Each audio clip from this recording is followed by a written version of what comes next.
1969년 하나의 실험이 진행되었습니다. 안전한 곳과 허술한 곳 두 장소에 두 대의 자동차를 두었는데요. 한 대는 유리창을 깨고 다른 한 대는 멀쩡한 채로 방치하였습니다. 결과는 어땠을까요? 유리창이 깨진 차는 빠르게 차가 훼손이 되었지만 멀쩡하였던 차는 별다른 변화가 없었습니다. 이 실험을 통해 깨진 유리창 이론이라고 하는 것이 나오게 됩니다. 깨진 유리창 이론은 사소한 무질서나 범죄를 방치하면 더 큰 문제로 이어진다는 사회심리학, 범죄학의 이론입니다. 실제 이 이론을 바탕으로 1990년대 미국 뉴욕에서는 지하철 낙서라든지 또는 할렘가에 있는 그런 깨어진 유리창들을 보수하고 정비하게 되자 범죄율이 떨어지고 도시의 미관이 깨끗하게 변화되었다라고 하는 그런 결과가 있습니다. 우리에게는 심리적 장벽, 방어막이 있습니다. 그리고 이것은 보통 서로에 의지하고 또한 연결이 되어 있습니다. 즉 나의 심리적 상태가 상대방에 따라서 결정된다는 것입니다.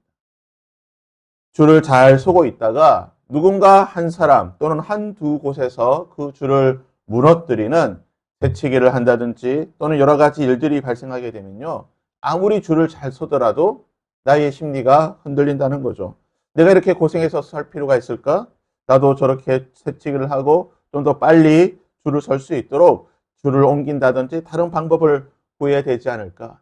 실제로 줄을 멀쩡히 잘 서고 있는 그 줄에 두세 명이 새치기를 시작하게 되면 금세 그 대열이 흐트러지는 것을 보게 된다는 것입니다.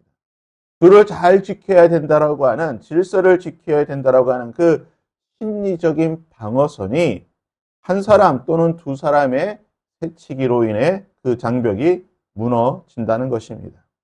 어떻게 보면 본문에 나오는 아간의 범죄는 단순히 한 개인의 범죄, 일탈로 치부할 수 있습니다. 그런데 아간의 범죄, 이 도둑질이라고 하는 이 범죄에 비해서 그에게 내려진 처벌은 너무나 가혹한 처벌이었습니다. 십계명에도 도둑질에 대해서는 그것을 사형에 처하라고 말하지 않습니다. 그냥 배상하라고 말할 뿐입니다. 하지만 아간의 범죄, 이 도둑질에 대해서는 아간뿐만 아니라 그의 가족과 그에게 속한 모든 것을 죽이는, 불태워버리는 너무나 가혹한 심판이 내려지게 됩니다. 그렇다고 한다면 하나님께서는 왜 아간의 범죄에 대해서 이렇게 가장 엄중한 처벌을 내리시는 것입니까? 그것은 바로 아간의 범죄가 깨진 유리창이 될 수 있기 때문인 것입니다. 아간의 도둑질이 한 사람 아간의 도둑질이 아닌 이스라엘의 영적인 방어막, 이것을 무너뜨리는 그러한 도미노처럼 이스라엘을 무너뜨릴 수 있는 그 단초가 될 수 있기 때문인 것입니다. 어제 우리는 여리고 정복에 관한 말씀을 살펴보았습니다. 여리고 정복이라고 하는 것은 앞으로 이스라엘 백성들이 가나안에서 7 부족들과 전쟁을 치르게 될 때에 그 땅을 차지할 때에 어떻게 해야 되는가? 그 가이드라인을 제시하는 전쟁이라고 할 수가 있습니다. 하나님께서 특별히 다른 말씀, 명령을 내리지 않는 이상 이스라엘은 앞으로 차지할 모든 땅에서 반드시 여리고성처럼 행해야 하는 것입니다. 6장 어제 보았던 21절 말씀에 보면 그 성 안에 있는 모든 것을 온전히 바치되 남녀노소와 소와 양과 나귀를 칼날로 멸해라라고 말하고 있습니다. 모든 것을 온전히 바쳐야 한다. 이 말의 히브리어를 헤렘이라고 말을 하고 있습니다. 즉 이 헤렘이라고 하는 것은 진멸한다, 온전히 바친다라는 뜻을 가지고 있는데요. 그래서 가나안 전쟁을 신학적 용어로는 헤렘 전쟁, 진멸 전쟁이라고 부르는 것입니다. 즉 하나님께서 특별히 말씀하지 않는 이상, 명령하시지 않는 이상 이스라엘은 가나안의 모든 성과 부족들을 진멸해야 되는 것입니다. 온전히 바치는, 모두 다 죽이고 불태워버리는, 온전히 바치는 전쟁을 해야 되는 것입니다. 그리고 그 시범 케이스가 바로 여리고성이라는 것입니다. 하나님께서 여리고를 멸하실 때에 은과 금과 동철 기구는 여호와께 구별하여 드리고 그 외 나머지 것들, 은금 동철을 제외한 남녀노소 그리고 소와 양과 나귀와 그들의 모든 소유물은 죽이고 불태워야 한다라고 말합니다. 이스라엘 백성 입장에서 한번 생각해 볼까요? 너무나 아깝습니다. 은금 동철은 그렇다 치더라도 다른 귀금속들, 보석들, 옷감, 그리고 그곳에 있는 가축들, 이것을 불태워 죽인다는 건요, 너무나 아까운 것이죠. 이스라엘 백성들은 광야 생활을 40년 하였습니다. 그들이 보기에 가나안 백성들이 가지고 있던 그 옷감들, 가죽들, 너무나 앞으로 가나안 생활하는데 필요한 요긴하게 쓸 수 있는 물품들입니다. 남녀노소는 잡아서 종으로 삼아도 되고요. 소와 양과 나귀는 앞으로의 재산이 될 수가 있습니다. 그런데 이 모든 것을 해려, 진멸하라는 것입니다. 온전히 바쳐야 한다는 것입니다. 이스라엘 백성 입장에서는 너무나 아깝고 심지어는 낭비처럼 보일 수도 있다는 것입니다. 그런데 하나님은 단호하게 말씀하십니다. 너희는 온전히 바쳐라. 그 바친 것들 중에서 어떤 것도 취하지 말라. 그것을 취하는 것으로 말미암아 너희들이 고통받게 될 것이다. 어떤 것도 취하지 말고 진멸하라고 명령한 모든 것들은 반드시 진멸해라는 것입니다. 하나님께 구별하여 드린 것은 너희의 손을 대지 말라는 것입니다. 헤렘의 전제 조건이 무엇입니까? 바로 하나님의 말씀대로 하는 것입니다. 그것이 아깝든 아깝지 않든 귀하든 귀하지 않든 내 눈에 보기에 어떠하든지 그것이 얼마든지 나를 유익하게 할 수 있고 나의 삶을 풍요롭게 할 수 있고 나를 도와줄 수 있는 것이라 할지라도 하나님께서 진멸하라고 하십니다. 하나님께서 그것들을 태워버리라고 하시면 과감하게 그 말씀에 순종하여 그 모든 것들을 진멸해야 되는 것입니다. 나의 손을 대어서는 안 된다는 것입니다. 이 진멸 명령이라고 하는 것은요, 이스라엘 백성들에게 영적 방어막을 쳐주는 것입니다. 이스라엘 백성들의 정체성을 지켜주시는 장벽과도 같은 것입니다. 왜 하나님께서 헤레마라고 하셨습니까? 가나안은 우상 숭배하는 족속들입니다. 그들이 가지고 있던 그 많은 장신구들, 그들이 가지고 있던 많은 것들은 우상 숭배와 관련된 것입니다. 그것들을 취하는 즉시 그들은 그 문화 속에 들어가는 것이고 우상 숭배의 영향을 받게 되기 때문에 하나님께서는 이스라엘 백성들이라고 하는 그 하나님의 거룩함을 지킬 수 있는 영적인 방어막으로 방파제로서 이 헤렘 명령을 주신 것입니다.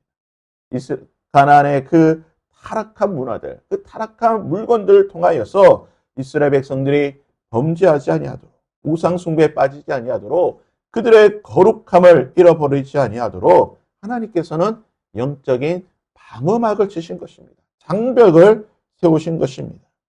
하지만 깨진 유리창 이론처럼 이 심리적 방어막이라고 하는 것은 영적인 장벽이라고 하는 것은 한 사람이 깨어지기 시작하면 한 곳이 무너지기 시작하면 걷잡을 수 없다는 것입니다. 우리가 잘 알고 있는 동화처럼 그 뚝이 작은 구멍을 통하여서 무너지는 것처럼 그 작은 틈으로 통하여서 거대한 영적인 장벽 방어막이 무너진다는 것입니다. 떠진 그 작은 구멍을 통하여서 걷잡을 수 없는 죄악의 물결들이 휩쓸어 들어오게 되는 것이고 이스라엘은 하나님의 백성이라고 하는 그 방어막을 무너뜨리는 최악의 결과를 맞이할 수 있는 것입니다. 그러기에 본문 1절 말씀에서 이렇게 말씀하신 것입니다.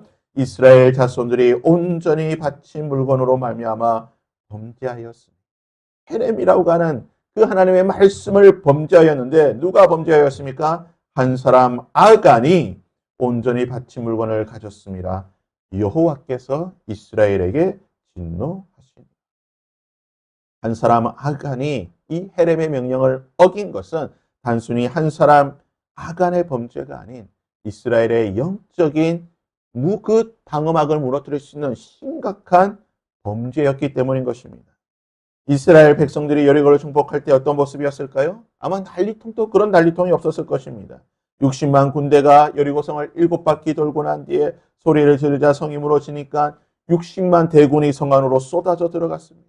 난리도 그런 난리가 아니겠죠. 그래서 여호수아는 이 난리통에 라합이 죽지 아니하도록 라합의 집을 우선적으로 먼저 보호하여 구출해낸 것입니다.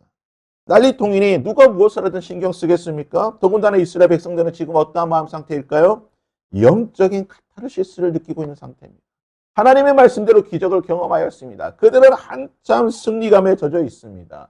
큰 기쁨과 즐거움과 축제와 정복감과 승리감, 이 모든 것들이 지금 이스라엘 전체를 휘감고 있다는 것입니다. 누구의 행동 신경 쓸 여력이 없습니다. 기쁨과 즐거움 가운데 이 모든 분위기에 취해 있다는 것입니다. 우리가 2002년 월드컵을 통해 경험한 것이 무엇입니까? 나라 가운데 그 승리라고 하는 기쁨이 있으니까요. 어떠한 일탈의 행위를 해도 신경 쓰지 않는 거죠. 크락션을 누르든 소리를 지르든 뭘 하든 신경 쓰지 않습니다. 오히려 그 모든 것들이 축제의 기쁨 속에 매몰된다는 것입니다. 지금 아간의 범죄가 무엇입니까? 아간은 여리고성을 불태워버리기에 너무나 아까운 물건을 보았습니다. 광야 생활할 동안 한 번도 보지 못했던 거 보았습니다. 신할의 아름다운 외토 한 벌, 은 200세겔, 무게가 50세겔 되는 금덩이를 보았습니다. 태워야 되는 것입니다. 하나님께 드려야 되는 것입니다. 그런데요, 아간이 이것을 범죄하게 되는 것입니다. 취했다라고 말하는 것이죠. 만일 아간의 범죄를 방치하게 되면 어떻게 되는 것입니까? 아마 아간은 다음번 성이었던 아이성, 그 다음 성이었던 그 여리고의 그 가나안의 여러 성들을 다니면서 조금씩 물건을 취했을 가능성도 있을 것입니다. 누군가 아간의 범죄를 보거나 또는 누군가가 했던 아간의 그 이야기를 듣게 되었을 때 나도 그렇게 할 걸, 나도 그렇게 할 걸, 왜 그 아까운 것을 버렸을까? 이런 마음들이 도미노처럼 퍼져갈 수 있다는 것입니다. 가나안 전쟁이라고 하는 것은 하나님의 공의를 행하는 전쟁입니다. 가나안의 우상 숭배를 멸하고 타락한 그 땅을 하나님의 거룩한 땅으로 바꾸는 것이 가나안 전쟁인데, 이것이 개인의 욕심을 채우는 개인의 사리 사욕을 위한 전쟁으로 변질된다는 것입니다. 하나님의 영광이 타락한 인간의 탐욕으로 변화될 수 있기 때문에 하나님께서는 아간 한 사람의 범죄에 대해 그렇게 가혹한 심판을 내리신 것입니다. 사랑하는 여러분, 우리는 아간의 범죄가 깨진 유리창이라고 하는 것을 보았습니다. 이스라엘의 전체 영적인 그 방음악의 균열을 내는 너무나 악한 행동인 것을 살펴보았습니다. 작은 욕심, 그 죄악 씨앗 하나가 공동체 전체를 파괴할 수 있는 영적 도미노처럼 무너뜨릴 수 있는 그 영향력이 있다는 것입니다. 우리는 나에게 있는 깨진 유리창이 무엇인지 한번 살펴봐야 될 것입니다. 내 속에 있는 깨어진 유리창이 무엇인가? 그것을 통해 나의 공동체, 나의 가정과 교회와 내가 속해 있는 여러 공동체 속에서 나의 이 깨어진 유리창을 통해 혹시나 그 죄악의 물결들이 흘러 들어오지 않는지 우리는 우리의 모습들을 살펴보아야 할 것입니다. 혹여나 우리 가운데에 또는 우리 가정과 우리 교회와 우리의 모든 공동체 가운데에 그런 깨어진 유리창이 있다고 한다면 우리는 그것을 성령의 능력으로 보수하고 막아서는 자가 되어야 될 것입니다. 그러할 때에 우리는 우리에게 처해 있는 이 영적인 방어와 거룩한 방파제를 지킴으로 하나님의 거룩한 공동체로 우리의 정체성을 지키며 살아갈 수 있을 것입니다. 바라기는 오늘 하루 우리 가운데에 그러한 틈이 있는지 하나님의 성령의 눈으로 살펴보며 그것을 막아서는 저와 여러분이 될 수 있기를 주님의 이름으로 부탁드립니다. 함께